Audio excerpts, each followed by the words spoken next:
Cool. Well, with that, should we talk about the theme for this podcast? The best guitar, who we think are the best guitarists, so the guitarists who have, for me, like, the criteria is, and we probably both think this way, you know, it's not like Yngwie Malmsteen kind of shredder. It's more like, who has moved me, like, emotionally, you know? Exactly. Who's your favorite guitar player and why? Yeah. That is definitely my criteria. There are a couple guitar players that I really do love that move me emotionally. Yeah. Who are technically very advanced. Yeah. And they will come up as soon as we get rolling, I guess. You want to jump into someone from your list? Well, yeah, okay. I actually stalled out at 36. Oh my gosh, that's way more than I have. Okay. Yeah, and I deliberately left some people off. Yeah. Who are part of a team, and that might be a topic in itself. A great two-guitar attack. Yeah, I have a few teams on here. So, for example, I did not put Peter Koppes from the Church on there. Okay. I did put Marty Willson-Piper. Yeah. For specific reasons. Okay.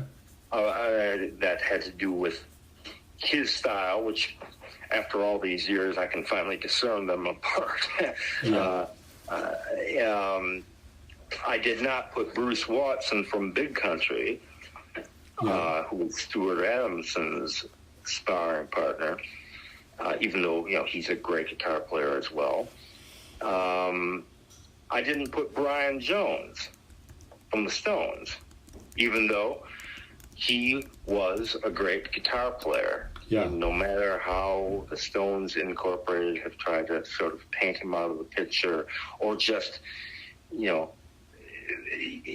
use him as a color guy, a guy who, played a vast amount of instruments and had, varying, esoteric ideas on instrumentation. No, he's actually on that note, is there particular guitar parts that he did that you like? Here's a real obvious one from a well-known, single that I had always figured was Keith. The Last Time. Oh, okay. That's Brian. Oh, okay. I love that riff. I used to play that one. Yeah, he's just playing, straight rhythm bar chords, and it's not very interesting. So that's an example of Brian. Well, he's actually arpeggiating the notes. He's going like that. Yeah. But I know what you mean. He's not like playing a solo per se. He's just picking out the notes from the bar chord. No, it's a figure. It's a riff. It's a figure. Right. And it's a very prominent one. It's the most identifiable thing, of the song, other than the vocal. Yeah. So that's Brian on guitar. Of course, as I mentioned, Mona, which is my favorite cover version of a song, that I think is better than the original, Bo Diddley's Mona. Brian and Keith are both using the tremolo on their guitars, but it's primarily Brian, his rhythm part, and Keith does the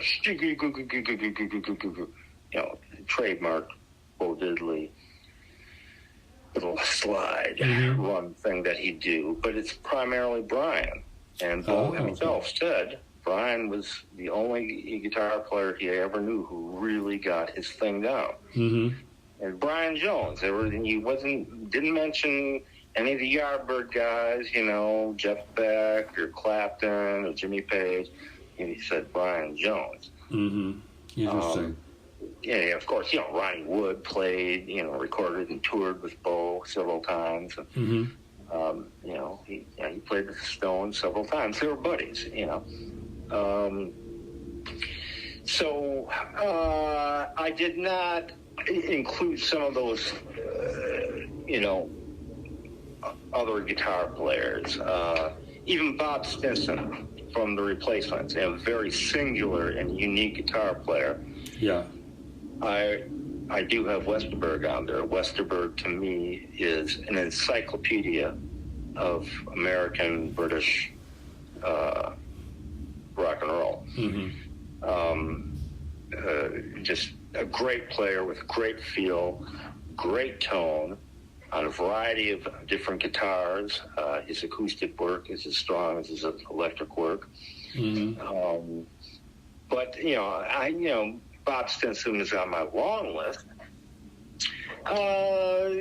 Some players say Joe Strummer and Chrissie Hynde, great rhythm players, and Chrissie had a great facility for writing, especially in the first two Pretenders albums, the original band, odd time signatures, which would sometimes Fox drummer Martin Chambers, and like, oh, you can't write a song like that. It's just like, that's how the song goes, Martin. You can't play it.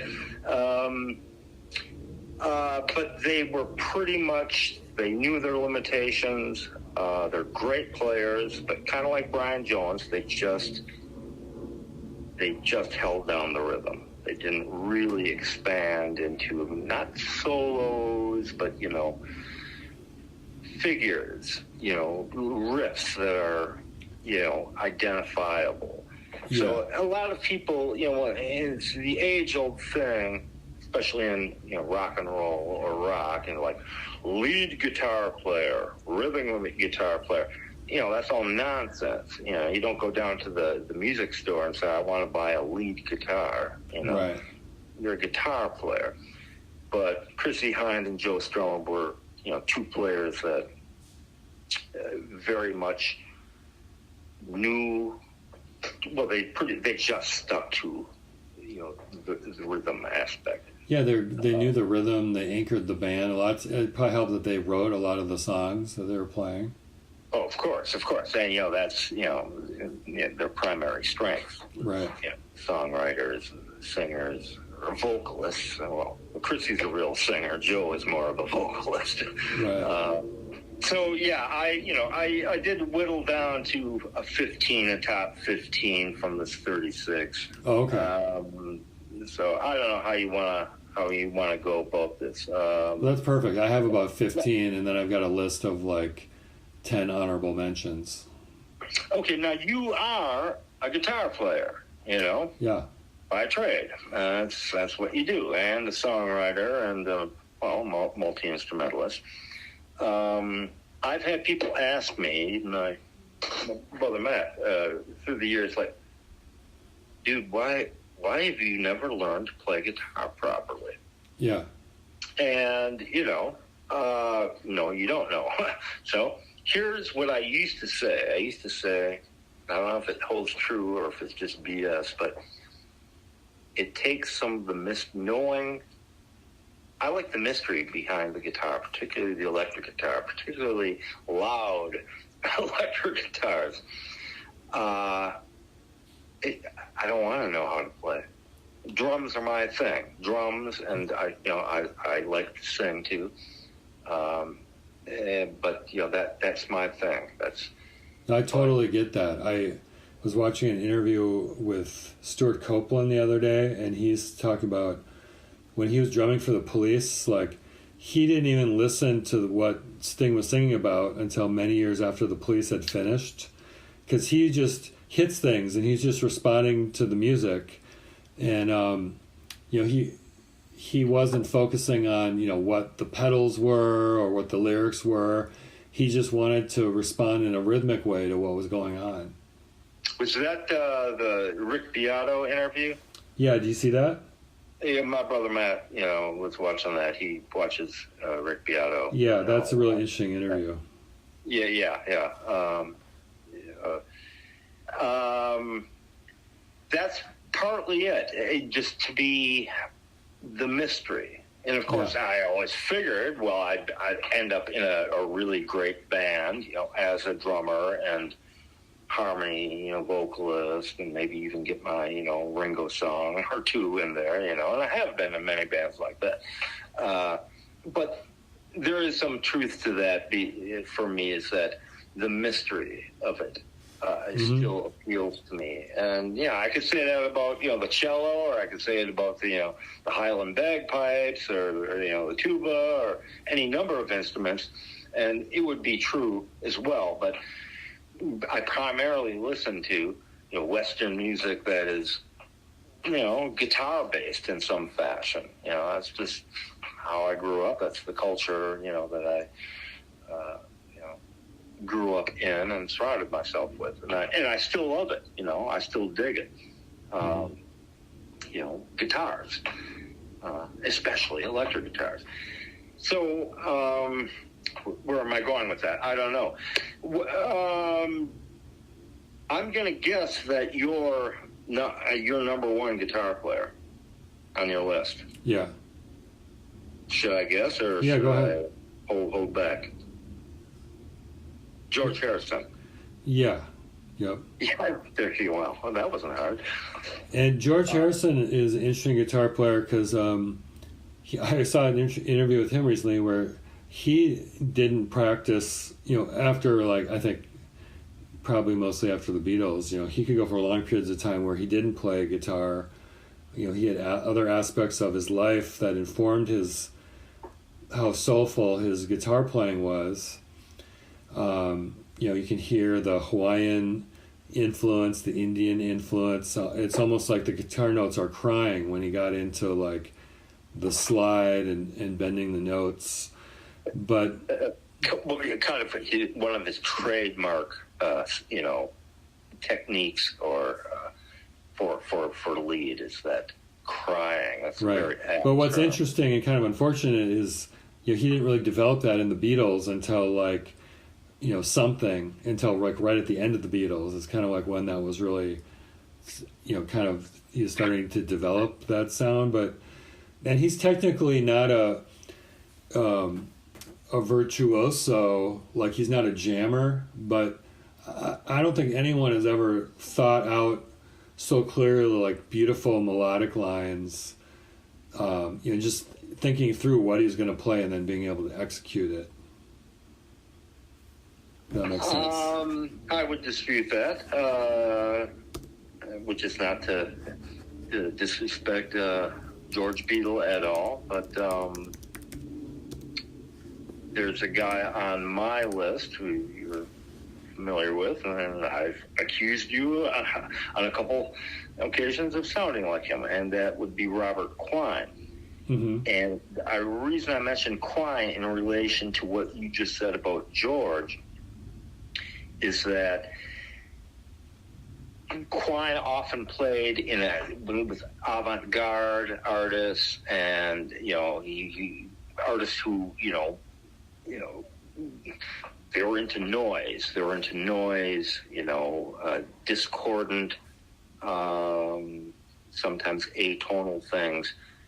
And all the footage I've ever seen of Quine live, I did see him live, Lou Reed once, is that everything that he did was completely thought out. Every discordant solo, and often they weren't. He's a very formal player. He's very, very formal and even conservative in a lot of ways. He had a full grasping. He was an older guy. Even when it was, he was with Richard Hell and the Lloydoids when they first, started in 1976. Mm-hmm. He's, several years older than them. But when you say that about George, that you can't think of anyone else who really had that meticulous quality of everything is thought out. Every note, every pinched note, every squeak, every sound is intended and intentional.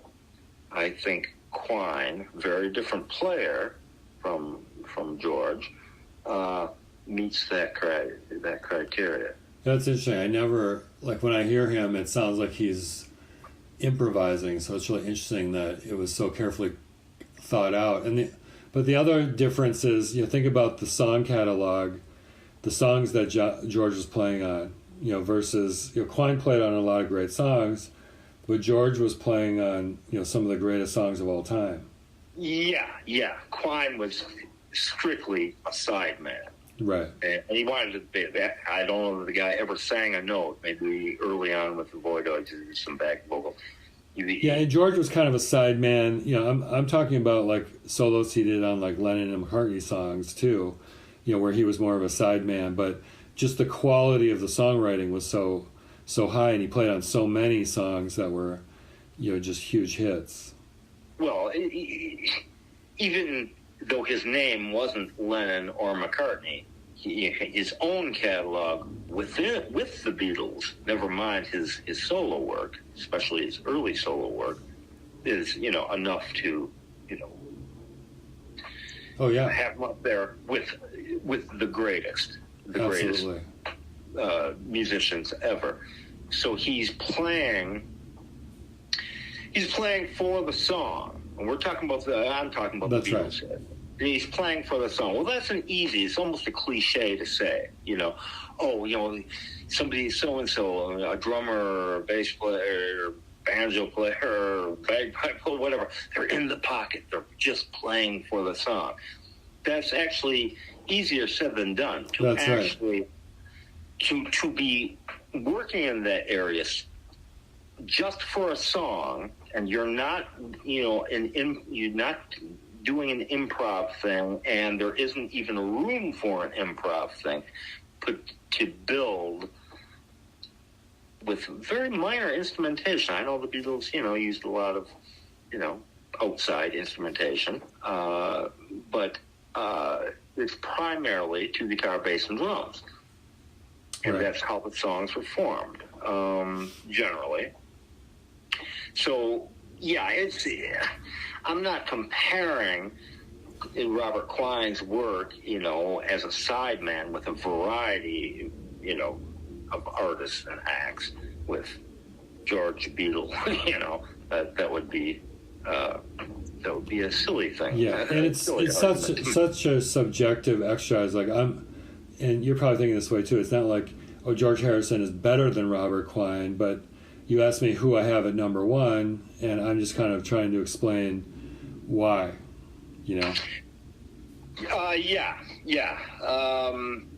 My number one, you might not guess right away.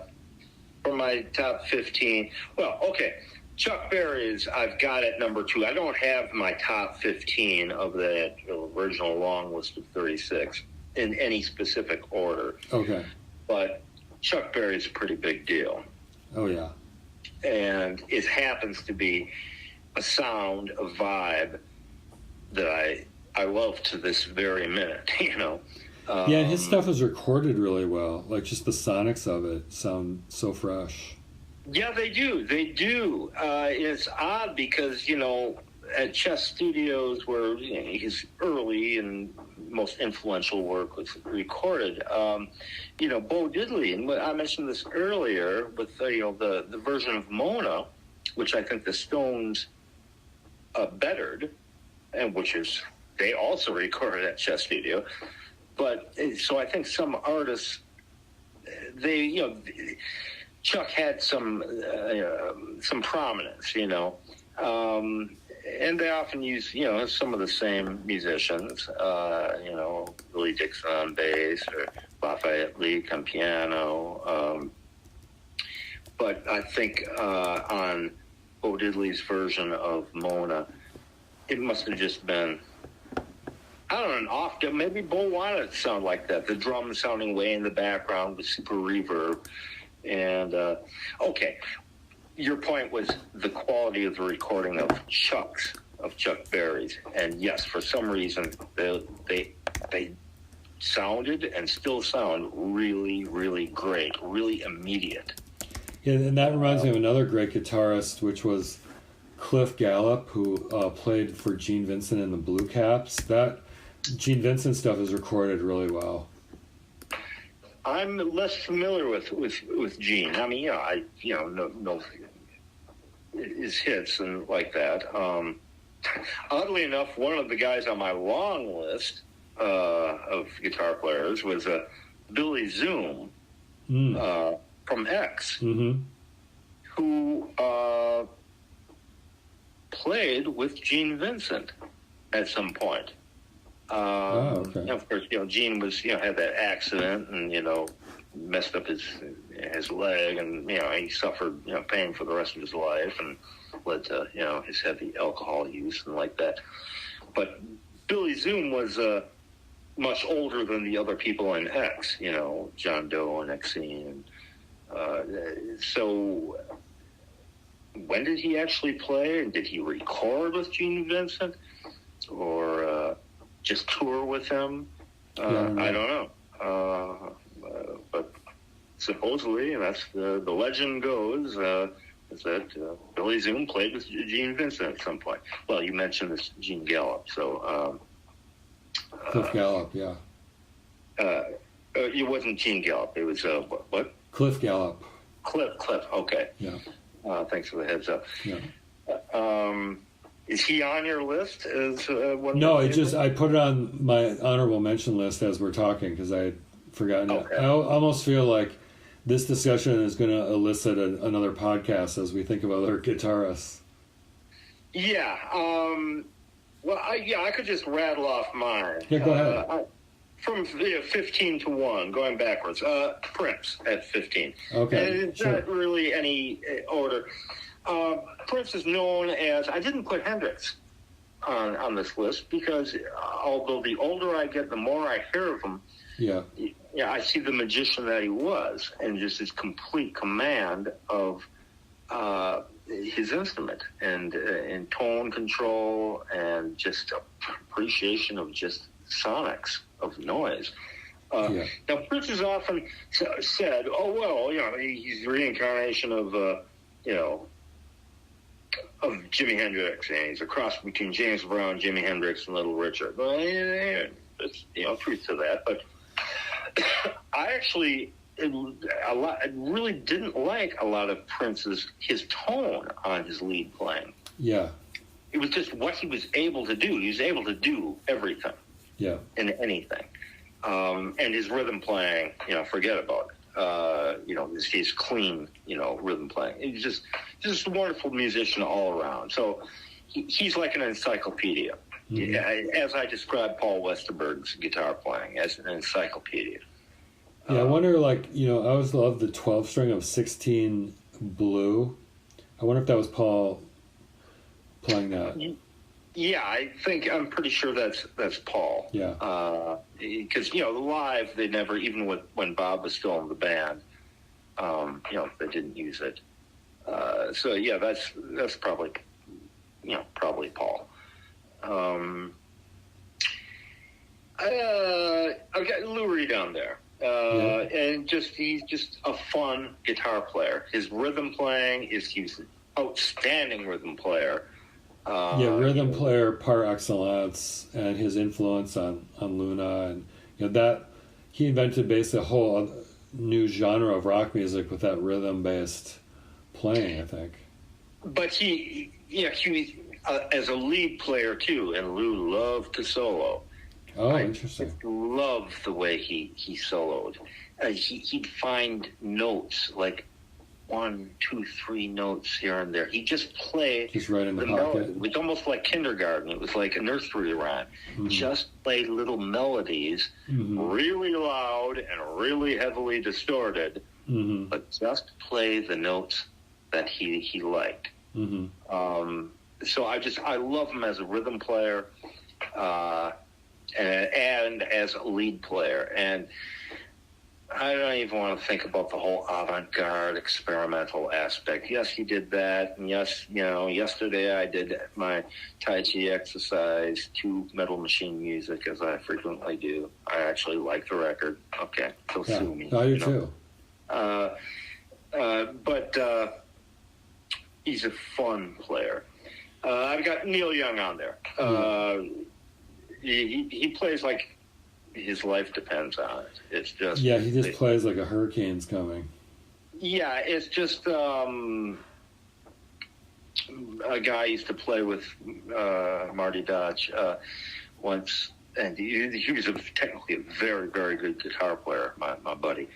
And his big influences were Hendrix and Neil Young. And we were in a deep conversation, kind of like the ones that you and I often have. And I said, what is it about Neil that you really like? And he said, there seems to be no disconnect, no filter between his heart and his fingers. Mm-hmm. It's a direct line. Yeah. There's nothing, there's no thinking, there's no cerebral. And so, technically he's very, very good, but he doesn't play. He doesn't play like that, like he could. Neil Young could probably, even as an old guy, but certainly in his heyday, do all kinds of that fancy doodly Eric Clapton stuff that everybody thinks is so hot, But he doesn't. It's all very melodic. He gets the atonal. He gets the atonal. He gets noise. He understands noise. I got Bo Diddley on there, primarily just for his rhythm chops, his rhythm patterns. It's just that's the way rhythm guitar should be played. Yeah, that's a nice segue from kind of jumping over Neil Young, but from Lou, just that rhythm bass playing. Yeah, and Bo was big influence on Lou. Yeah. Stuart Adamson, primarily known for Big Country, but with his sparring partner Bruce Watson. Bruce, wonderful guitar player, still carrying on with Big Country, playing with his son Jamie. Bruce is actually playing Stuart's parts. And Stuart was actually a very, very technically accomplished and intricate guitar player. Later on, the last 2, 3, 4 Big Country albums, last 3, they pretty much just turned into a very, very good hard rock band. I think they lost. I think Stuart deliberately wanted to lose the, so-called Celtic. Ebo. That's too bad, because that's part of what made him so special, I think. Yes, those first 3 albums, well, I'll say first 4 albums of Big Country, but primarily the first 3, I think of as a trilogy. Mm-hmm. It's entirely unique in popular music, even in folk music, really, really loud folk music. But even with the Skids, his band, prior to Big Country, just as, the soul guitar player, just astonishing work. I think after he died, he's either Mick Jones or Joe Strummer, who's still alive at the time, in their tribute to Stuart, said the Skids were the only band the Clash were nervous about following on stage. The Skids had opened for the Clash in a couple dates in Scotland, Dundee or Glasgow or wherever. Mm-hmm. And he's just a ferocious guitar player and technically very, very accomplished. Mick Ronson. Mm-hmm. Hey, you want that's everything a hard rock guitar player should be. There's a lot of Mick Ronson in Stuart Adamson's approach to playing. Well, that's interesting. I never. In what sense?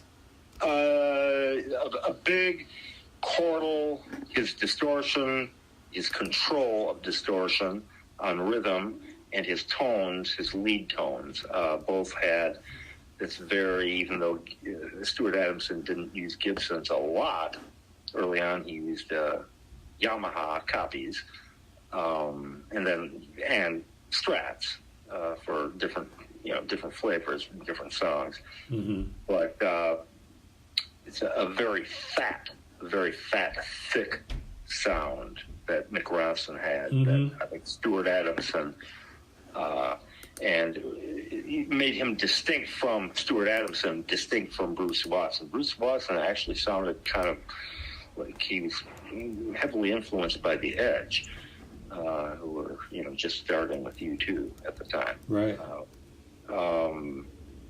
Very complex, open.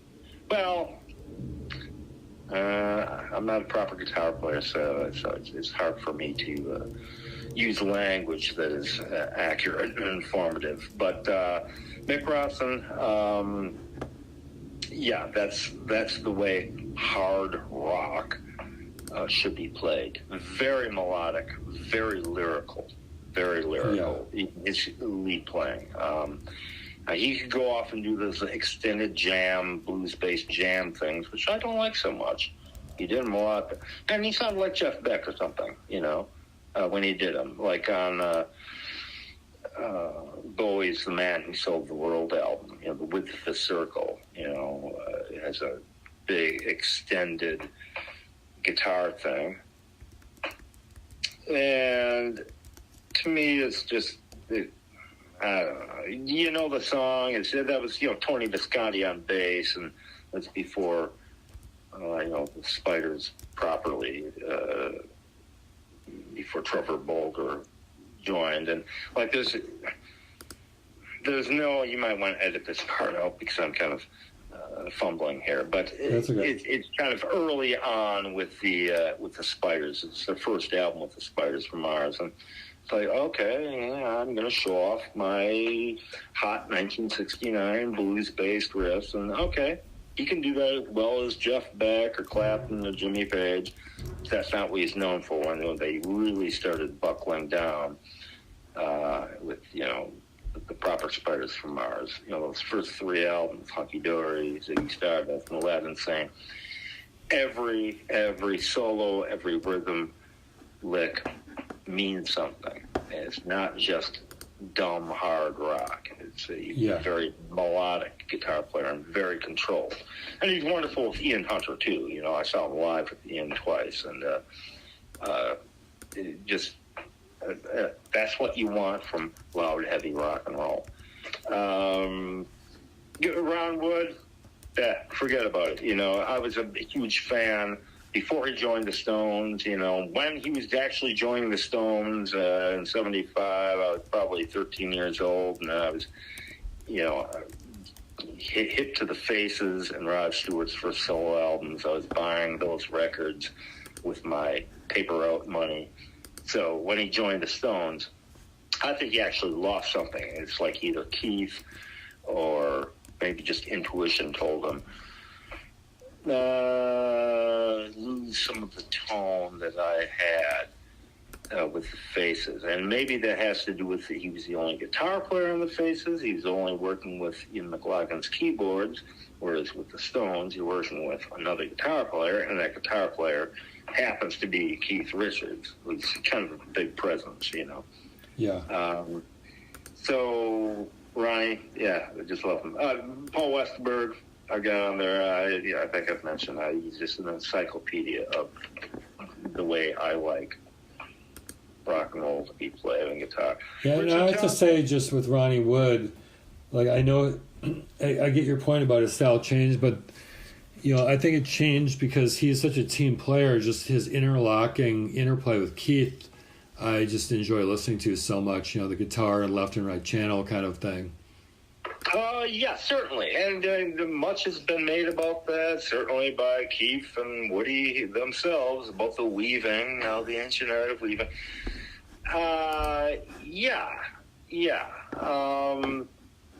Sometimes, if you really want to get in-depth, various tours since 75, since Woody's been in the band, it's a long time now, one guy or another had done the heavy lifting. Sometimes Woody's been in more out of it. And I'm talking about officially released albums and videos, official releases. Yeah. Because, chemicals, drugs or alcohol on that particular night, got the better of usually Woody. I think Keith has been a lot sturdier and more dependent during, or dependable during his career. But the weaving thing is great, and it's probably the best example of two guitar players. I don't know, the Church, Big Country, those are also, great examples of where it sounds like one big guitar. And I love that. But on the other hand, as an individual, Ron Wood is an individual, and he was an individual and singular player before he played with the Stones. And he actually recorded his first album before he was with the Stones with Keith. And did a couple promo shows for that with Keith as well. Mm-hmm. So aside from his interplay with Keith, I love his playing by himself. His tone, his approach. He's a very hyperactive guitar player. He's very restless.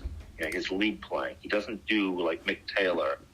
Yeah. No, he can do that stuff, but I think Woody's a little ADHD, and he's a very restless player, and it gives him an immediacy. Even when he's doing a long, extended blues bass solo, it's more exciting than just showing these players who are technically maybe better, playing scales. I was like, well, see how fluid I am. See, I can play guitar the way John Coltrane played saxophone. See. Mm-hmm. Well, I don't think Woody has that. He's like kind of like Lou Reed. He likes individual notes. He'll stop and pause and go like, do like a 16th notes, which almost sounds amateurish sometimes.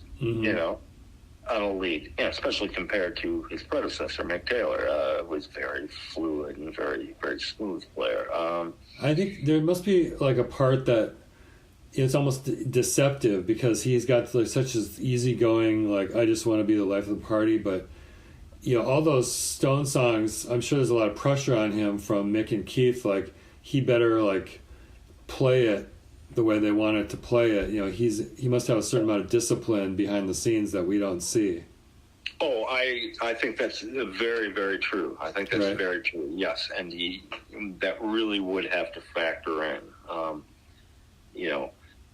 It's Mick and Keith that he's working for essentially. Right. Yeah, I think Woody accepts that he's a sideman himself. Yeah.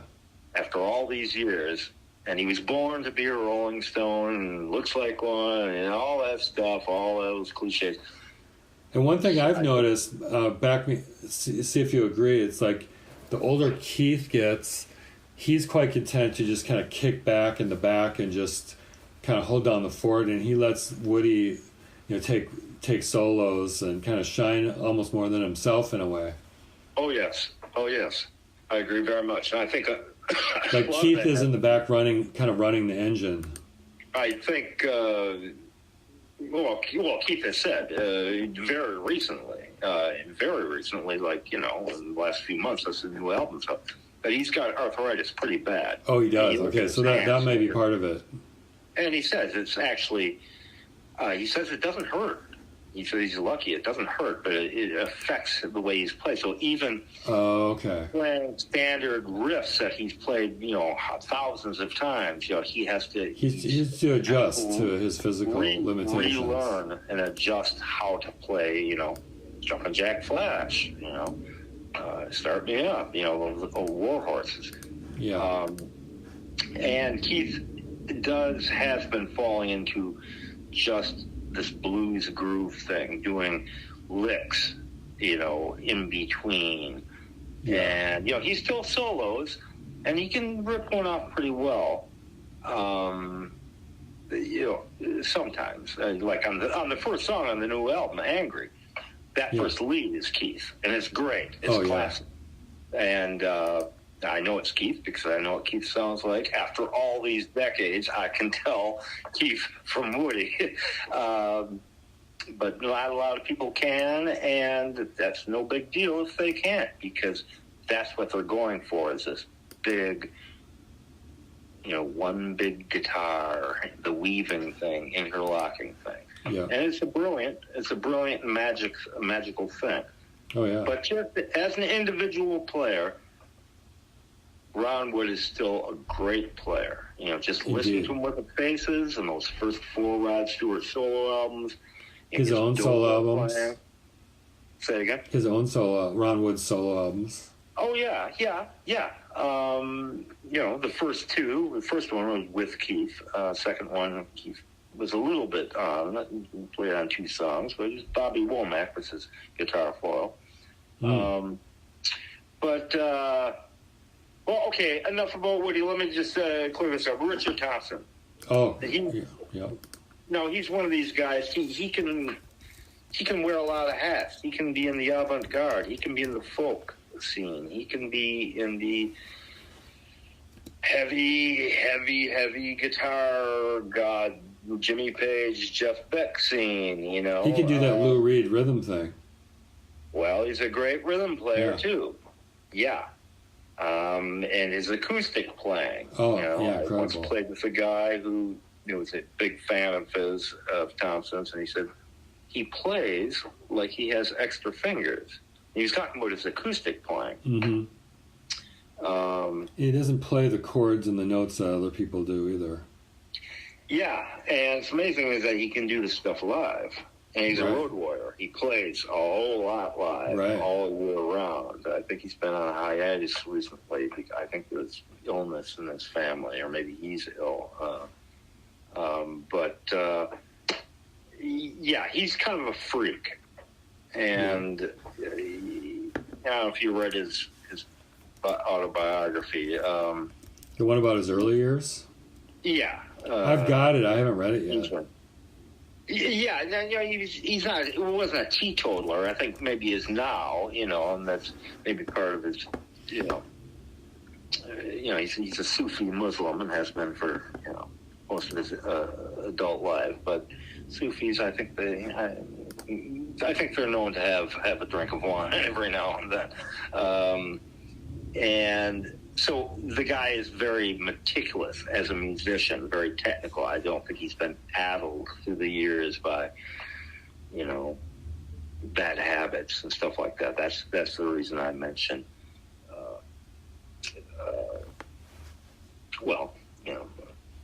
Unlike say, Keith Richard or Lou Reed, whatever, guys who did have bad habits and maybe, probably affected their technical ability. In later life when they were still, going strong and still playing. Yeah, I'm just looking at Richard Thompson's website. He's starting a tour in Old Saybrook, Connecticut, March 15th. Oh, good. So he's back on. Yeah, he hasn't released an album. His last album was wonderful. Yeah, I think he's got something new coming out, album-wise. Do you know 13 Rivers, the last one? I think that was 2018. No, I'm just looking at it here. I think that when I click on his discography, that's what pops up. So that must have been his last album. Yeah. It's very, very strong. Mm-hmm. Very strong. He's one of these guys as an older craftsman, an older master. They almost, kind of like the Stones or whomever, they almost fall into formula. And so Richard Thompson has his bag of tricks and his vibe. And he's got a number of different vibes. He has his solo acoustic folky guy. He's got his Celtic guy. He's got his loud rock guy. He's got his, hilarious up-tempo, Gene Vincent, Eddie Cochran, Buddy Holly vibe. He's got his cover, he'll do, Britney Spears, Oops, I Did It Again, and just a great version. He's got that kind of fun vibe. He's a very funny guy. He's a very playful guy. Yeah, he's a great storyteller. A great storyteller in song and just on stage. His song pattern. But he is uniquely one of the most, accomplished technically. No, you're an actual guitar player, which I am not. And I've heard people say, okay, he's after Jimi Hendrix, he's the greatest electric guitar player of all time. Those comparisons are, they're silly often. But his technical ability and his restraint. And I think his restraint often affects his studio records, that they're almost staid. They're almost too formal. Mm-hmm. Even when he tears into a lead, it's like they're so controlled. His ability, even on a long extended solo, like say Calvary Cross or Shoot Out the Lights, he knows where he starts. Kind of like what I was saying about Robert Quine, except Thompson does far longer solos. He knows how to build them, how to construct them.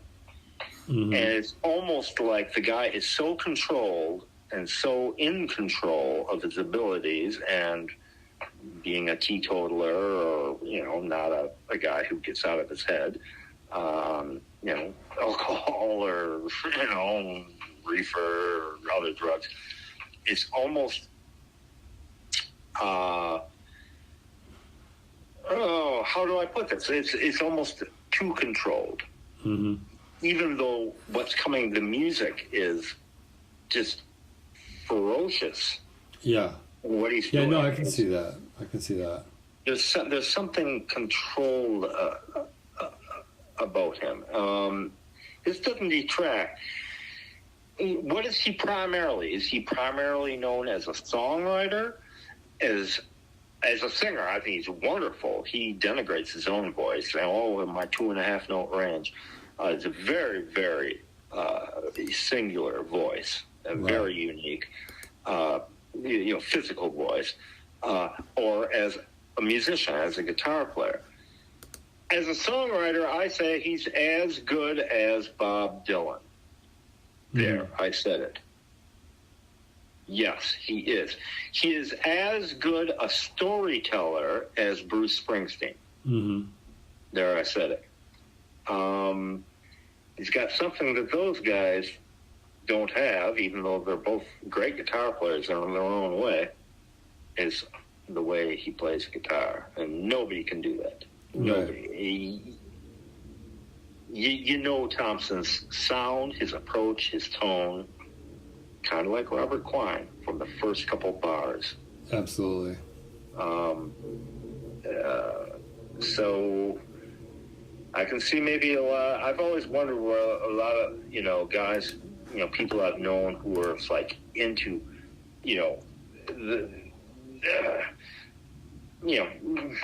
punk rock or whatever you want to call it. People like cool music, like say the Clash and the Jam and the Mekons. Like why they didn't appreciate Richard Thompson?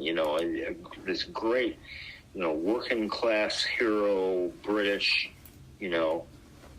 songwriting musician, presence. He still sings in his native accent, and I think it has something to do with the guy is just so controlled as to be almost like the edge. I hate using that term, but the edge is taken off in some way. I'm not saying this very well. You've got your editing skills will be tested. Well, okay. Richard Thompson. Here's the opposite. Here's the polar opposite of Richard Thompson. Yeah. Johnny Thunders. Yeah. All instinct, all feral animal drive. Mm-hmm. Yeah, that's an interesting choice. I didn't think of putting him on there. And one of the most identifiable tones in rock and roll history. And I've heard tons and tons of live bootlegs and semi-bootlegs, official bootlegs. And the guy just had it. And he's an unfortunate, tragic guy, probably not somebody you wanted to hang around with. Well, a lot of the great musicians you would probably want to hang around with. But it's almost a feral sound. That he had. Like I told you, I love that song Chatterbox by the New York Dolls, and I know he did some other versions of it, but that particular version, He must be playing some guitars on that. I love the guitars on that version. Yeah, that's just him and Sil Sylvain. There's no overdubs on that album. Yeah. That was the second of the only 2 New York Dolls albums before they reformed, 30 years later, after he's long dead. Yeah, his tone, his setup, just the way almost like how I was describing Neil Young, like no filter between his heart and his fingers. Mm-hmm. It's just, and, he couldn't do a lot of styles. He couldn't do a lot, but it just, his rhythm and his lead were basically one and the same.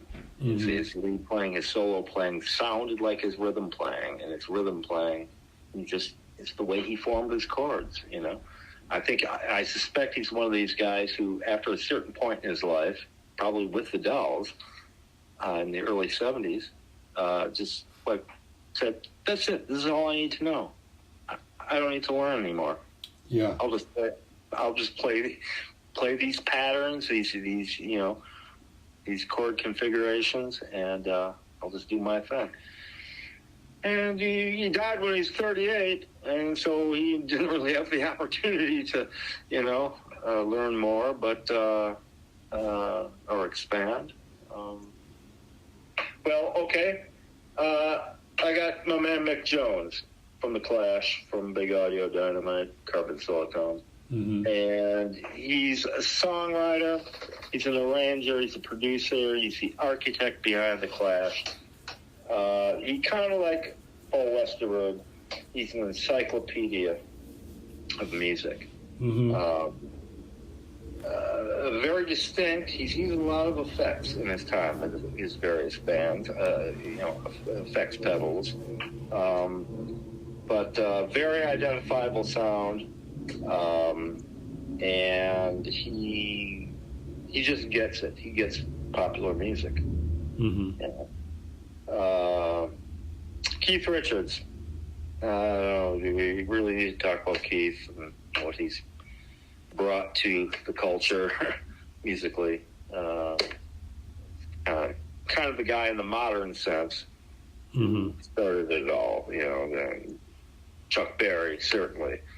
But and he's got that, unique 5-string tuning, which brought a different color to rock and roll.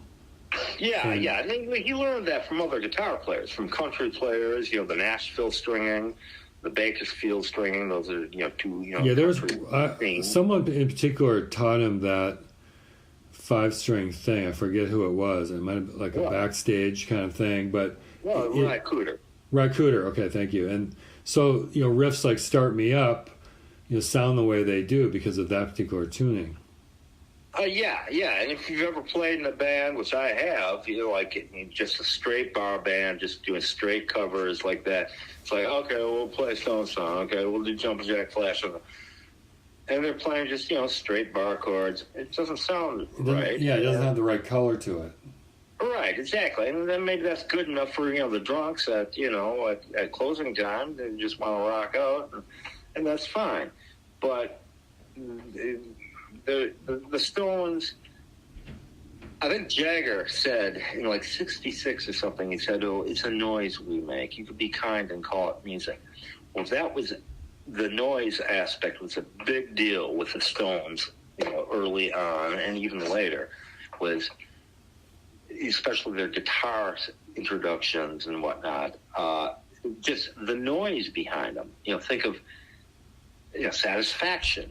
It's just noisy, that, fuzz tone guitar, Get Off My Cloud starts with Charlie, but, there's the guitars are steely and metallic and noisy. Yeah, he had this whole palette, just think about his acoustic guitar playing on Beggar's Banquet or songs like Street Fighting Man, the distorted acoustics, and then his electric playing, and just the various tools in his box. He was into noise. He was, this is the early days of when rock and roll was getting commercial, thanks to the Beatles, and they were getting airplay, and people were, bands were actually writing their own material, playing their own stuff, singing their own stuff, all with 4 or 5 guys. And, Dylan famously at the time would talk about, a loud noise, a big noise. So-and-so was a big noise. And these people were making big noises. And the biggest noises, physical noises, were coming from the Stones, and he's primarily Keith Richards, Think about the intro to Have You Seen Your Mother, Baby, Standing in the Shadow. Oh, yeah. Huge. The guitar is just deadly. Yeah. It sounds like James Williamson with the Stooges, who was on my long list. It's just this deadly, barbed wire sounding guitar, Yeah. Think about Keith's lead on Sympathy for the Devil. It's just the sound of it, never mind the individual notes being played, and the cadence and the phrasing, it's just deadly, It's not George Harrison. It's not the Beatles. But actually there is an interesting similarity. Like if you listen to some of the guitar-based rock tracks on Revolver, like Taxman or I'm Only Sleeping, like the Beatles are turning up their guitars to almost sound like screechy mosquitoes. Like the treble is higher than it's supposed to be. The distortion is higher than it's supposed to be. So they were trying to do similar things on certain types of albums. Oh, the Beatles could rock. The Beatles could make noise too. Think of the intro on Revolution. The guitar. Exactly. Helter Skelter. Right. This is pretty deadly stuff. Now, there's always been the Stones versus Beatles things, and the Stones would always do something. They copy the Beatles and release an album, 5 months after the Beatles and do the same thing, but not as well.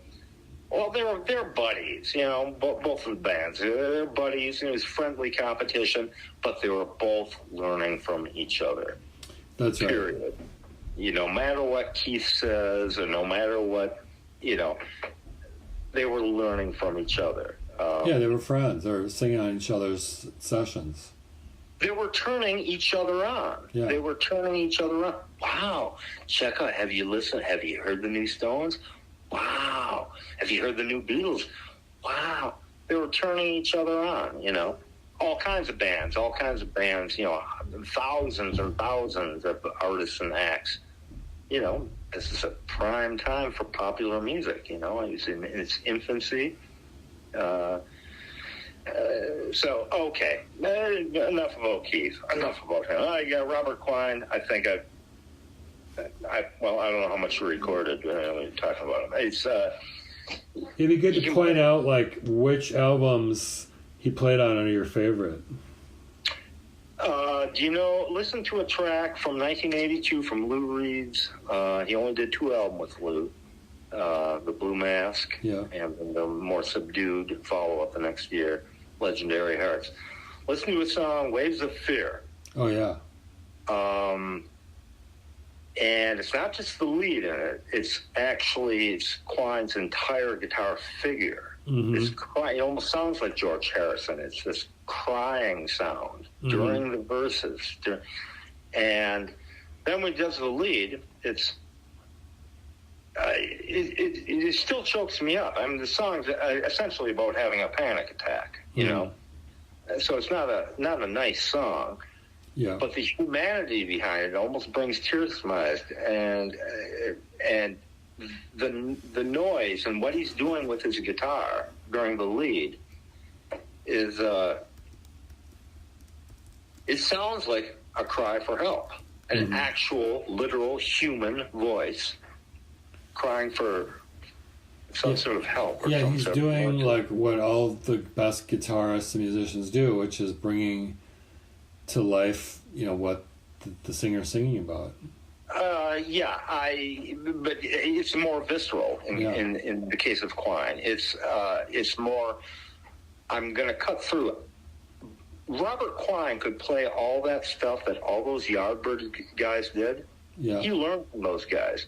Those guys meaning Jeff Beck, Jimmy Page, and Eric Clapton. Mm-hmm. He could do all that stuff. Note for note. Mm-hmm. Okay, I don't know where one solo that Eric Clapton has done, and I'm including my guitar while my guitar gently weeps, where it's had much emotional impact on me at all. Yeah. Well, I'm kind of comparing apples and oranges between Quine and Clapton. Well, they both played Strats primarily, but so that would be that song, Waves of Fear. Just what he's doing on that. But he had so many flavors, and some of the guy, but so many flavors, yet so identifiable, so singular in his tone, his approach. And his note choices. Do you remember which songs, Matthew Sweet songs, he played on? Well, primarily he's on. Well, he had Divine Intervention. 4 albums. The album Girlfriend and the follow-up album Altered Beast is him and Richard Lloyd from Television. Right. Sometimes I have a hard time discerning which songs who played on, but I know them. I can tell entirely. Neither of them play at the same time on the same track. Right. I don't know if they didn't like each other, it's bad blood between them, or what it was. But Divine Intervention, that's Lloyd. Okay. And, it's kind of like, okay, I know Charlie Watts the drummer. I can tell him from, 10 other guys who sound just like him. I can tell immediately if it's Charlie or not. Well, it's kind of the same thing. Okay, I'm looking at a list here on Wikipedia. Girlfriend, Looking at the Sun, Winona, Day for Night, You Don't Love Me, I Wanted to Tell You, Don't Go, Does She Talk, Holy War, Nothing Lasts. So he played a few more songs than... Richard Lloyd only played on 3 songs. On the Girlfriend album. Yeah. Okay, well, Quine doesn't... He plays very subdued rhythm on some of those quieter songs. Mm-hmm. Where it's not really obvious. He's playing against, Matthew Sweet playing acoustic or something. Right. He's a professional sideman. He knew his place. Yeah. He wasn't always Bob Quine, here I am, Right. The next album, I think, is even stronger, Altered Beast, which deals with Quine and Lloyd. And it's a darker album, denser and darker, perfectly acceptable power pop, to coin a phrase.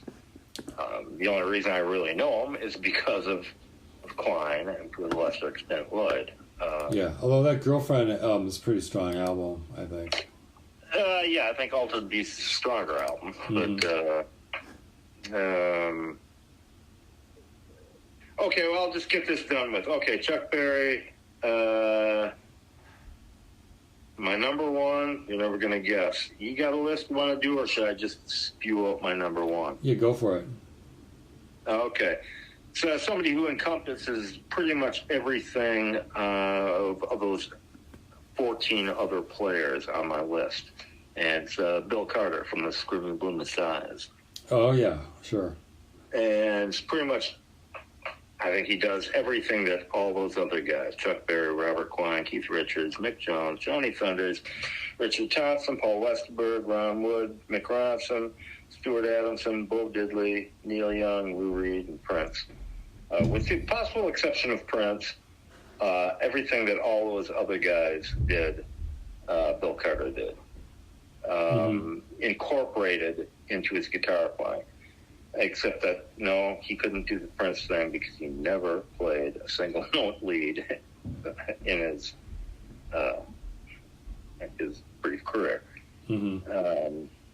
To me, it's the most cinematic. It's the simplest. It's as simple as Bo Diddley and as complex as Richard Thompson. Mm-hmm. And as singular in his tone and approach as Robert Quine. And everything's in there. The rhythm and blues, various country, rockabilly, hard rock. Everything you'd want would be in his playing. And the guy didn't use a pick. He didn't use a plectrum. So just use his finger. Which is he still alive? Nobody knows anything about him. That's another thing I like about him. Nobody knows anything about him except that he's a graphic designer. He released a couple songs on Bandcamp for like 15 years ago or something like that. 2 songs with one of the women from the Mekons, or one of their offshoots, playing drums. Fabulous drumming. I've heard he was driving a taxi, but he's a graphic designer. That's the last I heard from him. I guess he just doesn't do music. And Chris Thompson and Kenny Harris, bass and drums from the Messiahs, have their project going on, the Killer Bees, I think they're called. And it says here on Wikipedia he returned to art in 2010, producing screen prints and digital work, exhibiting at a gallery. And in August 22, Bill Carter released 3 singles together with Sarah Karina. Should be interesting to listen to. That's what I was thinking. In 22? No, that's more like 2002. 2022. Sorry. Yeah, 2022. I was able to rip one of them from, YouTube or something, and then they were taken down. It was with I think just Carter playing guitar and bass, and this gal on drums who was really good. I think she played with Mekons. There was one of their, the Waco brothers, or, the Mekons had a whole bunch of different offshoot bands. Yeah. 2022? Yeah. Oh, I think they came out, it was much earlier than that, like 10 years earlier. Okay. Wow. Okay. That's actually really exciting news to me, to know that there was some stuff out there. Okay, that's enough of my nonsense. Where are you at? All right, you ready for this list? Oh, I'm ready. Okay. I'm ready. So, Andy Summers from The Police. Yeah. He had been a hired gun, like, studio guy, and he had played in Zoot's Money Roll Band and in incarnation of Eric Burden's The Animals. And so when they got him, it just took their music to a whole other level, and that's what inspired Sting to start writing great songs. When Stuart... He was considerably older than Copeland and Sting, wasn't he? That's right. He was like 8 years older. Yeah. So, but, when the Police were, like, in their super popular, he was already, like, 40 years old, but he looked younger because he had that blonde hair. Right. I bought the first 2 Police albums in real time when they came out. Yeah. And we were talking about, like, the reggae aspects of the music, and, I was into the UK, reggae scene of the Clash and the Two-Tone People, Specials and Selector and Madness. And it's like, okay. And I liked them well enough. Roxanne, I never want to hear again in my life. Because I just don't like Sting's voice. I came to actively dislike Sting's voice. Mm-hmm. And I recognize them as a really good band, really good players, especially as a 3-piece. I never saw them live. And I lost interest in them until 83 or 84, when the big single, Every Breath You Take, which is apparently plagiarized, came out. And that song still really moves me. It has some personal, historical resonance with, a woman, with a girl, and it's I think it's just a masterpiece of minimalist. And a large part of that is down to Andy Summers. I don't know if you've heard this story, but they were trying all these different versions of it, and it just wasn't gelling. And they had basically given up, And Sting said to Andy, you just go out there and make it your own. And in one take, Andy went out and came up with that unusual arpeggio, and that's what made it special, really, was that, like you said, almost stripped down, arpeggiated way it's played really made it unique. Yeah, I mean, it's barely, barely there at all. I mean, you just, instrumentally, it's so odd to hear. That was a big single, top 40, and modern day top 40. It's like you struggle to pick out any actual real musical instrument at all. And I hear a goodly amount of it at work. It's like, wow. And here's a song that is minimal, very minimal, meaning every breath you take, but it's like the drums, the guitar, and the bass, minimal as they are, it's a very simplistic, riff and progression, is you can pick them all out. They're all right there. Yeah, they had the discipline to just, know it just play what needed to be there. I guess it was a real challenge for Stuart Copeland, because Sting was saying, I just want you to do this straight ahead beat, which is not normally his style. He normally does all these intricate little hi-hat patterns and things like that. Right. But as a guitarist, he's really unique. Just give you a couple examples, like Message in a Bottle. It's got that arpeggio, da-na-na-da-na-na-da-na-na-da-na, and then on top of that, he does like harmonies, like in thirds or fifths above that, but they're not like straightly mirroring what's above it. He has a jazz and a classical background that comes through.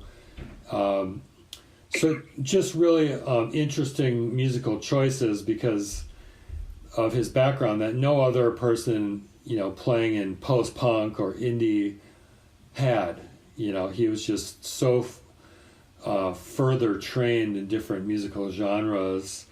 And then things like Walking on the Moon, like with the delays, which kind of mirrored, like Stuart Copeland was using guitar delays on his tom-toms and things like that to kind of mirror what excited him when he was hearing Don Letts play dub reggae. Yeah, he's using triggers on his Thompson, like that, yeah. Yeah. So Andy Summers just brought a whole new color palette. And then the other thing I wanted to mention is he's done a lot of solo albums and collaborations. He did this really great one with John Etheridge, who was a guitar player in Soft Machine with Robert Wyatt. And this album is, they're just playing acoustic guitars with each other, like one guitarist in one channel, one on the other. And that is really a great album. It's called Invisible Threads. I would liken Summers to like maybe Robert Quine with the Voidoids. An older guy who was a very accomplished musician in other. Quine himself was very immersed in jazz and rockabilly and very old blues. But he's much older than Hell and Ivan Julian and Mark Bell. Yeah, good analogy. And so you had this, and the so-called post-punk aspect of the Voidoids or the Police. You had these very, very heavy musicians. Of course, Copeland himself is Sting himself is a great bass player and a great singer too. I just don't want to hear his voice, but good call with Summers there. Yeah. The next one I've got is The Edge, of course, and like you, I think their greatest albums are probably their first 4 albums, but I also give honorable mentions to Achtung Baby, Zooropa, and No Line on the Horizon. I think those are all really interesting albums, but he was really in that post-punk vein where I think about bands like PIL and Keith Levine, guitar players who didn't want to play any blues scales, but the Edge was, a kind of a sonic mad scientist genius, right? And he figured out, how to use the delays and the echo boxes in addition to his playing. He just took it farther maybe than any of those other guitarists did, and continues to explore, sonic territories, the pedals and the sounds in addition to the actual playing of the guitar. Well, yeah, he's enormously influential. He's one of the most influential guitar players of the last 50 years, ever. And you've got those Celtic undertones, like Stuart Adamson, in a lot of those types of sounds, too, I think. Those Irish melodies lurking in the background. I guess. I don't... That's what I imagined it to be when I was young, when I first got into him, the first, 2 albums. And now I don't hear that anymore. But it's so mysterious what he's doing. It could be anything. Is it European, like Euro? Is it, Celtic? And which kind of Celtic? Are you talking about Irish? Are you talking about Scottish? Are you talking about Welsh? Are you talking about,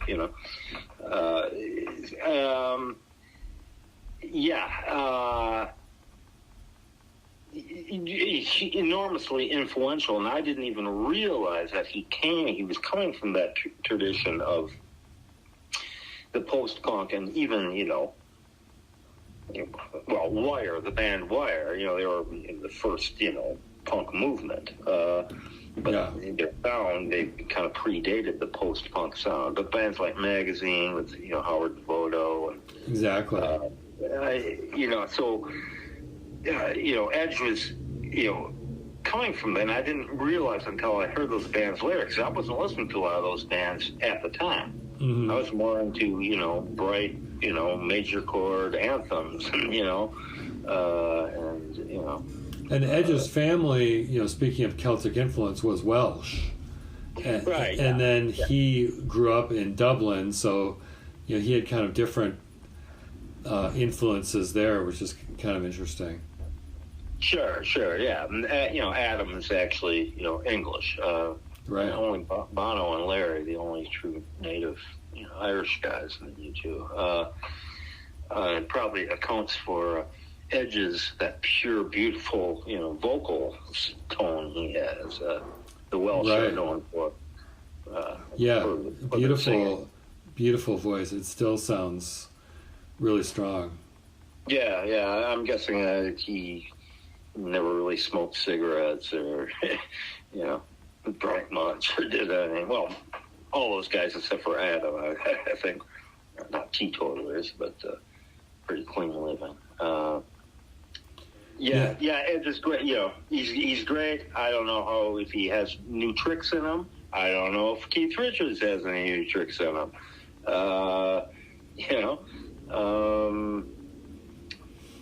He just seems like a really nice guy. He does. Yeah. Contrary to popular opinion, I think Bono seems like a really nice guy too. He's obnoxious, and he's like, are you kidding? He's obnoxious because he's got a big mouth, and because he tried to use his celebrity to actually better living conditions around the planet. I guess that makes him an asshole or whatever. I can see what people mean when they say that about Bono, but Edge does seem like a pretty likable guy.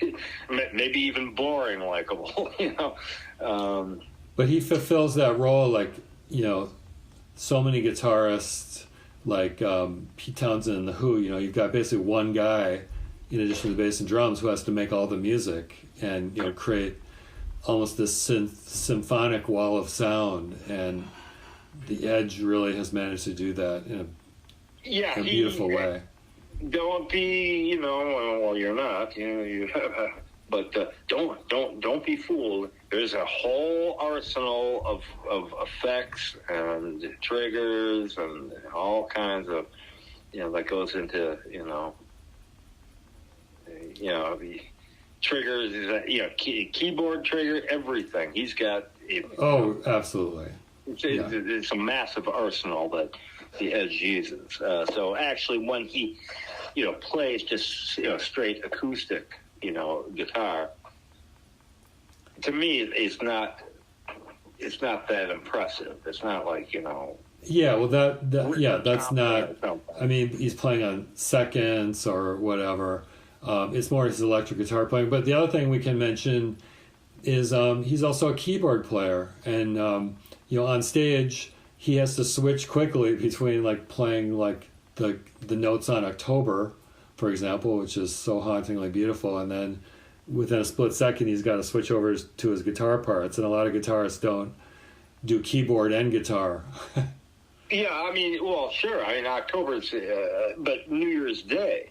I don't know if they played that at the Sphere when you saw him, but when he actually, at least back in the old days when I saw him, and certainly on the Red Rocks, video, I saw him a week before Red Rocks in '83. But he's playing the guitar and the piano at not the same time, but he's still got the guitar strap That's down right. his butt over the piano.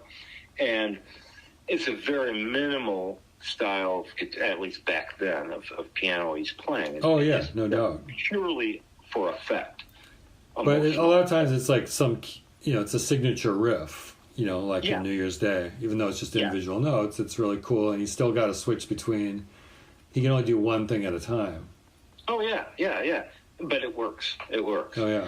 Well, that's credit to the band. That's credit to Adam Clayton's, that great mid-rangey bass tone that he had back then, and just, how they operated. That's just a great band. That's just, four players are really in sympathy with each other, and they developed from scratch, from nothing. And it's kind of a cliche, the whole myth behind how they invented their sound. Well, we couldn't play covers properly, and we couldn't play blues and rhythm and blues, and that's kind of BS. But they did, just from scratch, And probably the only band that I can think of that still has its original members, from that formed in 1976. Yeah. I think one show on the Zoo Octum Baby, the Europa Tour, Zoo TV, whatever. Adam missed being too drunk or too high or something, so one of the roadies had to play bass. I think that's it. Well, and also Larry's not playing on their current thing at the Sphere, but they're still together as a band. Those four guys. Is my point. Yeah. I'm hard pressed to thank anybody else. Well, the Suicide Commandos. Are they still together? No, they're all still alive. Jed, I picked up a copy, brand new, still sealed, for $10 at the Cheapo right down the street on CD. I didn't know it was released on CD. I thought there was 1,000 vinyl copies pressed, and the rest was streaming. But I thought the new material, I didn't know it. And this is just 2 weeks ago. I bought it at Cheapo. And it's really, really strong. It sounds great. Mm-hmm. Mitch Easter mixed it. It's really strong. There's equal parts, all of them have their own songs. And it's really strong. And wow. And I was just judging, say, the single got some play on the current. This is 2017, right? Yeah. And I thought, they've lost it. This song sounds all serious and dark, and it rocks, but it's just, so what? It's a really, really fun album, and it's mature. There's grown-up themes on it. Mm-hmm. Well, anyway, that's the Commandos. So they did their first album in 1977, their second album in 2017. Right. So I'm saying I'm including that it's not just people who stayed alive, but a band that actually stayed together as a band. Oh, yeah. You're talking about an actual working band. Yeah. Right. I know that. Right. Yeah. No, I don't know. But anybody else? But no, that's still a good point, and it's a nice segue into one of my other top guitarists, which is Mitch Easter from his work with Let's Active. Oh, really? Well, there's some serendipity for you. Wow. Yeah. All the Let's Active albums, his guitar playing is just incredible, and it evolved from like, very precise, clean REM murmur type of stuff to more heavy rock type of stuff, but it's all just incredible guitar playing from Mitch Easter. I don't really know their work that much. I've heard a whole lot of them, Let's Active, and I always thought it was really fun, and it was just part of the groove. It was part of the groove of early U2, early REM. This mysterious, I guess, people weren't calling it post-punk back then. In 1981, 82, they weren't calling post-punk post-punk. And their music was more like, new wave almost. Like Every Word Means No, I don't know if you remember that song. That was kind of their big early hit. That, it's a very up kind of sounding song, but great guitar parts in it.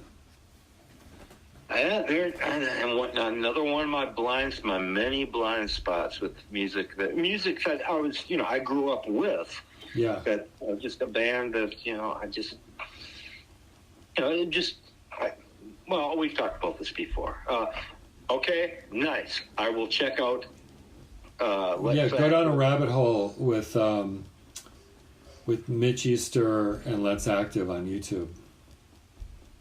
Okay, all right. Yes, sir, I will do that. And that transitions nicely into another one of my top guitars, which is Peter Buck. I recently listened to Murmur and the EP and Reckoning, and it's just amazing how fast some of those... Chronic Town you talked about? Chronic Town. Some of those arpeggios are lightning fast and precise. No one else could do that in the indie world, what Peter Buck was doing. And I'm not calling it out because it's fast necessarily, because he could also do slow, but just that chiming texture of the arpeggio, he was really the one that brought it into the indie scene, I think, more than anyone. Buck, he's a great player. Great flavors and textures. All right, the next one on my list, Johnny Marr from the Smiths. Yep, I knew he'd be on there. Yes. And Morrissey's voice aside, I'm not the hugest fan of, but as a guitar player, talk about student of like music. He had studied all the girl groups, all the different hit singles. So by the time he got to the Smiths, he knew exactly what he wanted to do. He was doing unusual, tunings and capos and harmony parts and riffs, and he kind of, just like the Edge but different, he came up with his own musical style. Yeah, Mick Ronson was one of his maybe his biggest guitar hero. Okay, I didn't know that. That's interesting. He's worked with Ronnie Wood, so yeah, he's a fine guitar player. I just, as you know, I just could never get into the Smiths. It's mainly down to Morrissey, but so his guitar's in the Smiths, and then he's released a lot of solo stuff that's really good, and he's actually a pretty decent singer and has some really good songs, and it's worth listening to his music as well, his solo music. I've heard. I've heard this about him, about his solo stuff. It's just one of those things. How much time and how much it's like I'm 17 years old again. Like, oh, geez. Yeah. I've just discovered. Well, this is for a different conversation, but some new artists, not new, but new to me, that have been around for a while, and the Go Team is one of them, but Chris Butler from the Waitresses, and Huey, his solo work, and it's like, holy cow, wow, and it's relatively new, like within the last, 10, 15 years, and I'm so pleased that, I'm not entirely succumbing to old guy disease, that like, wow, I actually can get into some new music. I don't have to listen to the same records, every day that I've been listening to for the last, 40 years or whatever. Yeah. But even still, even with YouTube at my disposal and all that, I still, well, okay, anyway, yeah, Marr's great. He's great. I've loved him with Billy Bragg, and he's a great guitar player, period. Yeah, he played with the Pretenders and all kinds of different bands. Kirsty MacColl. Yeah. A lot of great stuff. The next one on my list, I know you'll appreciate. We were talking about the Stones a lot earlier. I always love the guitars on the Jimmy Reed albums. Yeah, well, Jimmy Reed himself was on my long list of 36. Yeah, and I got curious because there's two guitars, left and right channel, kind of Stone style, on the Jimmy Reed. I'm like, well, who played guitars on there? And apparently his main foil was Eddie Taylor. Right. And there was this other guy, Lefty Bates, that played on some of the records. But Jimmy, it sounds like, always played one of the guitars. And then those other guys who are like really talented Chicago blues guys would Taylor, play the other. Yeah, right. Ryan Wood released an album, a tribute to Jimmy Reed, recorded in 2013, but was only released like 2-3 years ago, called Mr. Luck. Mm-hmm. Recorded live with Mick Taylor as a second guitar player, and Woody's own rhythm section, and Ben Waters, one of Charlie Watt's mates, on piano. Mm-hmm. And it's called Mr. Luck? Mr. Luck, yeah. Okay. It's a Jimmy Reed song. And it's for a trilogy that Woody's been putting out. He put out another one, Chuck Berry tribute. Same band, but with only him on guitar, which is really cool to just hear Woody, clean and sober.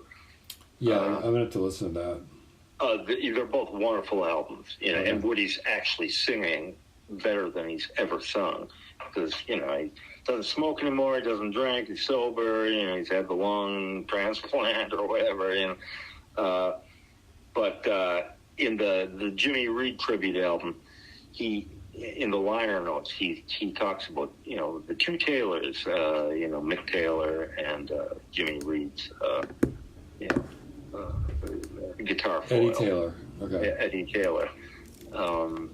And I didn't really know about Eddie Taylor before, hearing this record. Yeah, I didn't know until I was researching this who it was. I just knew I loved the guitars, so that was kind of cool to discover. Yeah, I love about Jimmy Reed in general, just his overall vibe, is he didn't do the standard 12-bar blues thing. No. He did 11 bars or 13 bars. That's right. His own crazy take on it. Right. And he's gentle. He's gentle and very funny. But he swings it. Oh, yes. And it's all basically the same song. But according to Willie DeVille from, Mick DeVille, he's a show on German TV, Rock Palace, I'm sure you're familiar with, from 1978. And it's a studio audience. They're all, sitting in their seats. And he puts on his harmonica rack, his Dylanizer, right? Yeah. He said, you know what this is? Bob Dylan did not invent the harmonica rack. Jimmy Reed did. I don't know if that's true or not, but certainly Jimmy was using it before. That's a good point, yeah. Yeah, so, I think maybe Jimmy Reed might have actually invented it. Of course, Jimmy, he only ever played, kind of like very young Bob, very simple, a couple of simple lines, on his harmonica. One of the simplest, most simple and grooviest of all those, old blues giants. But yeah, the guitar playing, good call on Taylor there, on Eddie Taylor. Good call.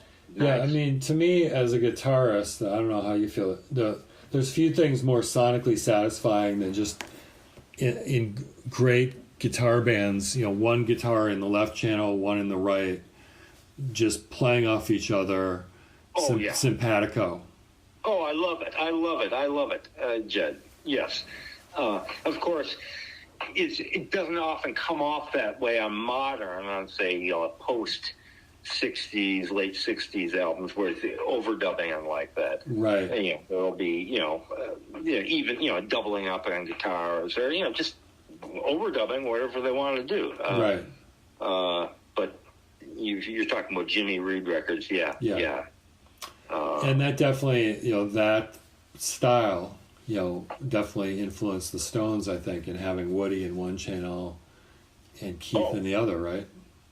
Oh, yeah. But the thing with the Stones is that they were...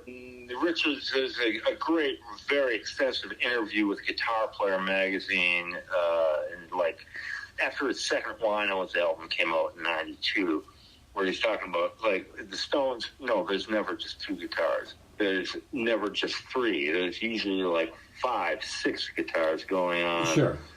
But we just fade them in and out, just the cool parts that we want. So they did a lot of overdub and just, fade in the magical parts. And then they have to learn how to adapt that live, Right. Yeah, it's kind of like Jimmy Reed 2.0 when you've got a 128-track mixing desk. Yeah, Bruce Watson from Big Country has talked about this, recently about recording, Big Country, how with all the effects and overdubs they use, especially on the early albums with Big Country, but then how you adapt that to the live setting. You have to break down, what are the important parts? That's right. You have to almost rearrange it now that you're playing it live. And those are very, very complex guitar parts, especially on the early Big Country material. Oh, yeah. So that's a real art in itself. It's you can have all the 48 tracks, whatever, and however many guitar overdubs. But if you're an honest working band and want to make it work live, you got to learn how to do it. That's right. And this actually is a good transition. Speaking of two guitarists kind of set up, my next one, I'm going to put them together, is Tom Verlaine and Richard Lloyd. I knew they'd be there. I knew it. Yep. And good call. So, particularly for the first television album, Marquee Moon, in 1977. And then also Richard Lloyd's work on the Matthew Sweet album, his early solo work, and then almost all the Tom Verlaine solo albums are fantastic. I heard a solo album by Lloyd called Fields of Fire. Yeah, that's 87. That's one of his best, I think. Yeah, and I heard it in real time, or around the time it was released. And I knew of, my thing with television. I just haven't. There are another one of my very, very regrettable blind spots, which as soon as I get some more money in my bank account, I'll be getting at least, Marquee Moon and good. The second album. But that really blew me away, just the guitar playing. Yeah, that is a great album. He's got another one called Alchemy that I think came out in 79. That's also very good. Yep, I've heard of that one too. Yeah. That Verlaine just died late last year, right? Right, that's right. Yeah. Okay, all right. Well, Verlaine, Jed, as I know, we've talked about this many, many times over the years, and they're just a blind spot. I know the brilliance of Verlaine and Lloyd individually, but particularly collectively, as guitar players, as musicians. Yeah. And it's I'm almost ashamed, It's no, I haven't internalized, Marquee Moon and what was the follow-up? Adventure. Red album, Adventure. And then they actually had a reunion album in the early 90s, a buddy of mine, guitar player, one of my bands burned me a copy of that. And yeah, I'm just looking at the discography of Tom Verlaine. He has 1, 2, 3, 4, 5, 6, 7, 8, 9, 10 solo albums, and they're all. I was gonna recommend one or two to you, but they're all great. They're all worth listening to, really. Some of them are instrumental. I believe you. I don't doubt you at all. And here's one of the problems. One of my neurotic problems is that even with YouTube and free stuff, if I get into somebody, I pay cash money, so I work pretty hard for it. Yeah. No, you should get all his solo albums. The sad thing about Verlaine is, I'm just looking, he released an album in 1992, right? He did, between 1979 and 1992, he released like 9 albums. And then he didn't do anything again until 2006. He did 2 albums in 2006, and then nothing until he died. So, I know he was making money. Television would go play live. Someone else was filling in for Richard Lloyd. But he didn't do anything new. It's kind of sad that he didn't create new music those last couple of decades. He fell out of love with the just music scene in general and other musicians, from what I understand. Okay.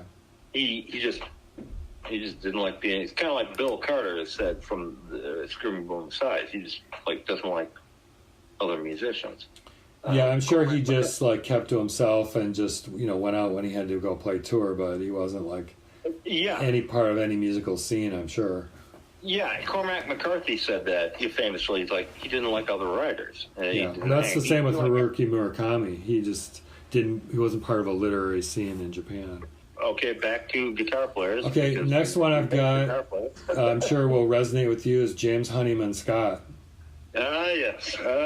Poor guy, yeah. A total student of music, loved ABBA, loved a lot of, probably, I don't know what else, he loved a lot of classic pop music, but he had his own kind of just beautiful signature playing style, which perfectly suited Chrissie Hynde and the Pretenders, right?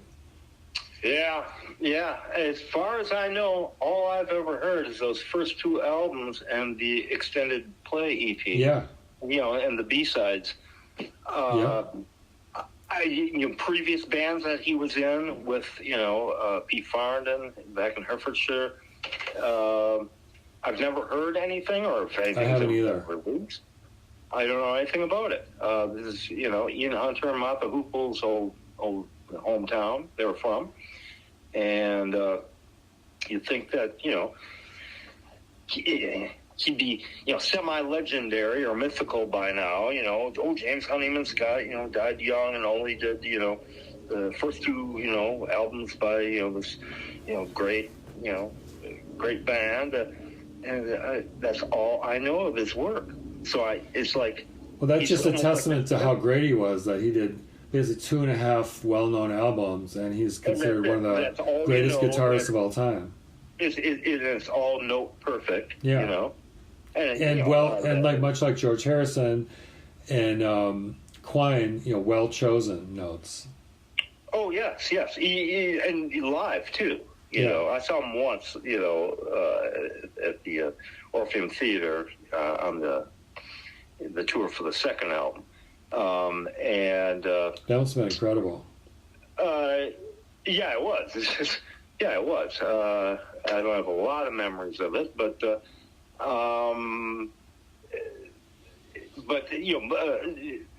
live recordings on the box sets for the first 2 albums. There's live shows or parts of live shows from those two albums. The tours, and he did it live too. And he didn't go off into wankery. He's clearly had that skill set where he could do the wankery, kind of like very much like Mick Ronson. Mm-hmm. He could do that stuff and had that big fat tone, Gibson tone a lot of the time, even though he didn't use Gibsons all the time. Mm-hmm. Yeah, so he's kind of, this almost mythical character. It's like, wow, that's all the world knows about him is these two, just utterly brilliant albums, and EP, and he's gone. Yeah. And then that transitions nicely to another one on my list, Billy Bremner, who was in Rockpile with Nick Lowe and Dave Edmunds, who played the guitar solo on the Pretenders' Back on the Chain Gang, right? Yeah, that's Billy playing the second guitar on Chain Gang, and the B side of the 12-inch single, My City Was Gone. My City Was Gone, right? That's right. Amazing. Both those tracks, which it'd be 2 years before they finished the album.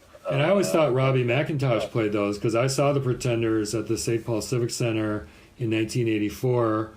Yeah, and Robbie McIntosh is a great guitar player playing those solos. So I was surprised to find out Billy Bremner played them. Yeah, no, Bremner's, that's because my brother Nich had the 12-inch single Back on the Chain Gang in 82. Yeah. And so I knew it was Bremner from back then. And I was surprised that it wasn't him, that it was Robbie McIntosh, who, he's a good guitar player. He's a little more of that bluesy, not wankery, but more traditional sound. Well, so is Billy Bremner, for that matter. Between him and Dave Edmunds, one of the great guitar bands of all time, and Nick Lowe on bass. That's right. That Rockpile album, Seconds of Pleasure, is just guitarist paradise with Dave Edmunds, the rockabilly player par excellence, with a little bit more musical, wider spectrum, Billy Bremner. Well, Bremner played... you keep saying Bremner. I'm looking it up. It is Bremner. Oh, I always thought it was two M's, Bremner. Yeah, so you got me curious. I'm looking at Wikipedia right now. It's Bremner with an M. Oh, thank you. All right. Yeah. He played on about a third, maybe half of the Pretenders' fourth album. Do you know this album, Packed? It came out in, it was a long time after their third album. The big Jimmy Iovine, Bob Clearmountain production, Get Close. It came out in 1990. Yeah, I remember listening to that at the time. I didn't know he played on that. Down. It's just two guitar, bass, and drums, and Mitch Froome produces it, but without any of his usual, studio gimmicks like he used with some of those Richard Thompson albums. But Billy Bremner plays on about a third to about half the tracks on it. Okay, let's move on. The next one, a couple guys, Marty Willson-Piper, and I'm going to put with Peter Koppes just because I like their guitar interplay on The Church. But I'm also giving Marty Willson-Piper special mention because of his solo work, his work with Noctorum, and some other band called Space Summit. All About Eve, didn't he? All About Eve, yeah. Space Summit, I've heard of them. They're like this big, they're breaking out all over the place. Yeah, I've heard nothing but good things about them. Great guitars on that record. Right. But I was listening to, there's Marty's in the process of getting all his albums put on vinyl. Some of them only came out in CD at the time. Offer the Light. No, Honey Mink Forever. Honey Mink Forever has got such a variety of styles. He can play like soft like Dave Gilmour. He can do arpeggios. He can do crazy screaming stuff. He's just got such an interesting wide palette of sounds. Let me just run through my honorable mentions. That's my main list. I'll just run through my honorable mentions. Okay. Sean Eden is the guitarist for Luna, and just a great cool lead guitar player, playing over those rhythms, doing really cool lead lines and riffs. Is he the bald guy? No, the bald guy's the drummer. Oh, okay. Jimi Hendrix, Rory Gallagher, the master of Irish blues, and more. Nich, what? Yeah, I'm familiar with him. The Stones considered him for Mick Taylor's replacement. Yeah, I mean, he was primarily known as a blues player, but he could also play other styles, much like the Stones. I've heard some things, and he's very, very, very good. Very good. I really don't know, song-wise or vocal-wise, whether he was, very memorable, but I only really listened to, from what I've heard, his, guitar playing. And he would often play in a three-piece kind of situation. Like, he'd go on tour with a bassist and a drummer. Mainly two other guys, I forget their names. And Rory would sing. He was a good enough singer, but, he was just a great guitar player.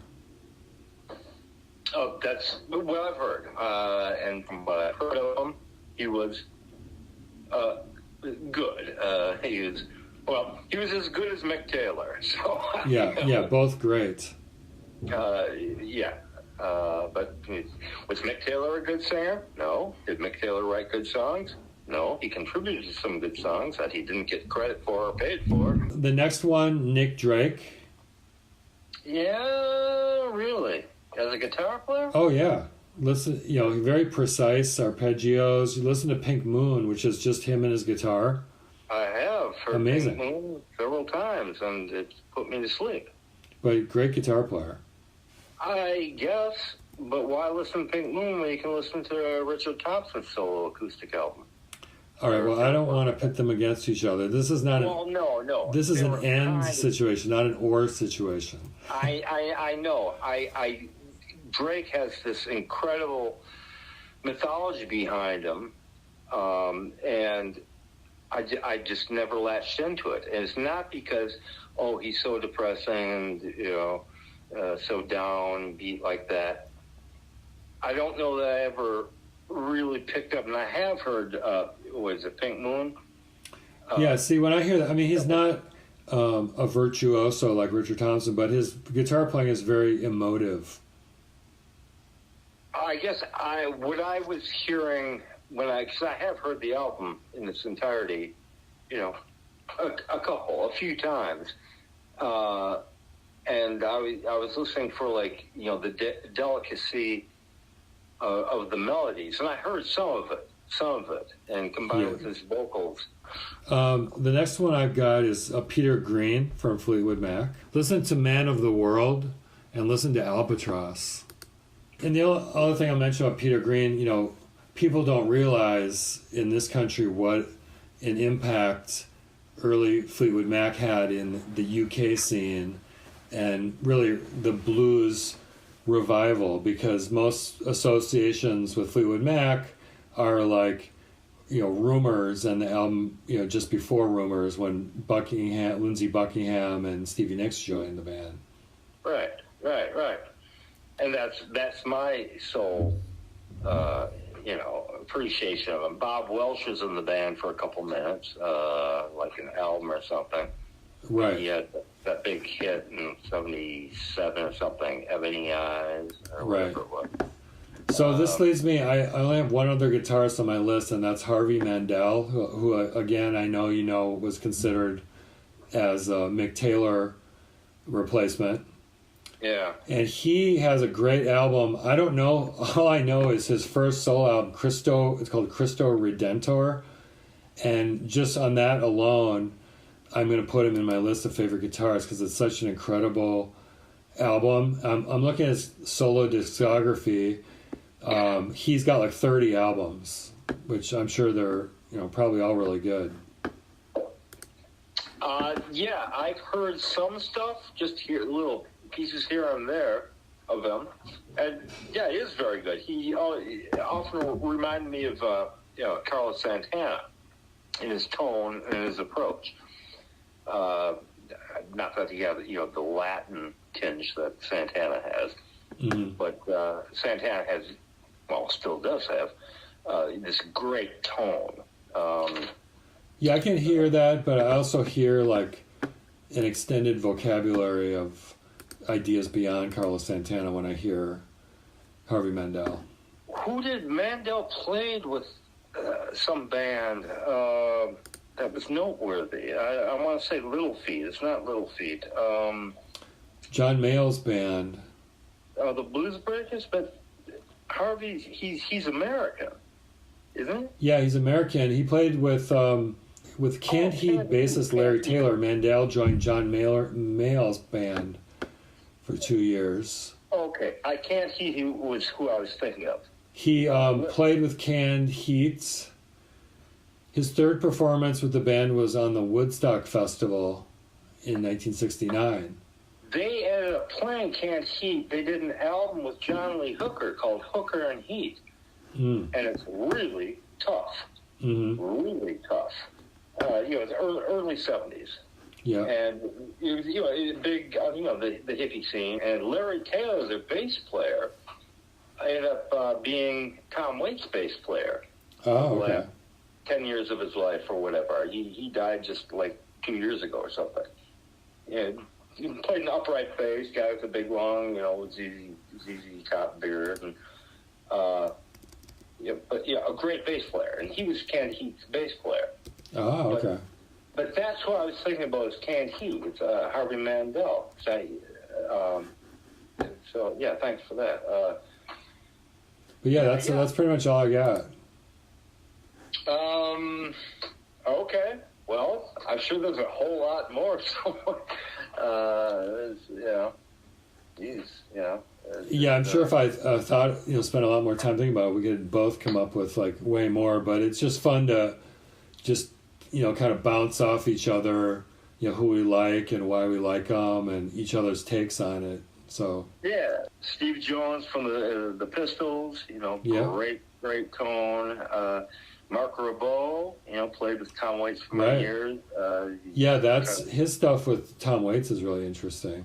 Oh yeah, he's kind of Robert Quine said that's the guy who's even better than me playing my style of music. Mike Scott from the Waterboys, he's not too shabby. Especially his early stuff, he's always sounded like his electric guitar was slightly out of tune. Hey, did you know he's got a new box set thing that just came out called 1985, and it's millions of tracks from like This Is the Sea era? Yes, including a song with Tom Verlaine playing on it. Yeah, I've got that version has already been released on the Secret Life of the Waterboys. Oh, okay. And it's that fast, hard version of This Is the Sea. So Verlaine is just on fire. Yeah, I had not heard that until recently, so that kind of was cool to hear. Yeah, it's an album. It's called, it came out in like 94. It's the early big music, B-sides. And I remember hearing that. Yeah. And I really, speaking of Mike Scott's guitar playing on the Waterboys, I love all those big acoustics on Pagan Place. Yeah. But just specifically his electric playing, sure. I think was trying to tap into like a Neil Young, Yeah, I can hear that. Absolutely. Doesn't have Dream Harder is one of my favorite Waterboys albums. That's just him having fun with electrics. I don't like that album. I like one song on it. It sounds like a great lost Beatles track. Dream Harder. Preparing to Fly, I think it's just... Oh, yeah, that's great. But I don't get it. Bill Price produced it, and to me it just sounds like, Mike wants to get on the radio, and that's not do it. John Perry from The Only Ones, got to put him in there. Springsteen himself, the great guitar player. Yeah, that's right. He can break out, just as a rhythm player and then as a lead player, too. Yeah, think about his lead playing on that 78 tour, it's just ferocious. Steve Van Zandt is great, himself. Kind of like George Harrison, Steve said a couple of years ago. Slim Dunlop, got to give him a shout out. Sure. Slow. He's just great. He's an encyclopedia of, American roots music. Yeah. So I do throw those guys in there. John Fogerty, just because of CCR, Sure. And Robbie Robertson. Yeah, Robbie. So I had to throw those guys in there on my. And Steve Cropper. You're right. Where would R&B funk be without Steve? That's right. Yeah, just think how many zillions of songs he's played on. Yeah, and produced.